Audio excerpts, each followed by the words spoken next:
বাংলাদেশের নাম পরিবর্তন করে people's welfare trust of Bangladesh করার প্রস্তাব দিয়েছে ইসলামী আন্দোলন বাংলাদেশ। এছাড়াও আনুপাতিক নির্বাচন, শরিয়াহ আইন, জবাবদিহিতার বিষয়ে ৪১টি প্রস্তাব দিয়েছে দলটি।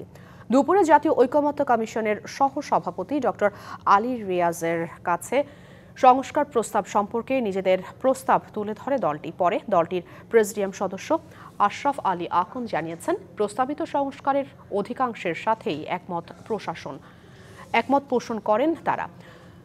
দুইবারের বেশি প্রধানমন্ত্রী না হওয়া একই ব্যক্তি, দল, সরকার ও সংসদ প্রধান না থাকা, ৭০ অনুচ্ছেদের বিলুপ্তির মতো প্রস্তাব যা ভবিষ্যতে স্বৈরতন্ত্র মোকাবেলায় ভূমিকা রাখবে বলেও মনে করে ইসলামী আন্দোলন। বাংলাদেশের নামটা আমরা বলছি, বাংলাদেশটা বলছি people's welfare state of Bangladesh, একটা জনকল্যাণ রাষ্ট্র। বাংলাদেশ হবে একটা জনকল্যাণ রাষ্ট্র অফ বাংলাদেশ। সংস্কার যদি করতে, রাষ্ট্রের সংস্কারের জন্য সবচেয়ে বড় উপাদান হলো আনুপাতিক বা পিয়ার পদ্ধতি নির্বাচন।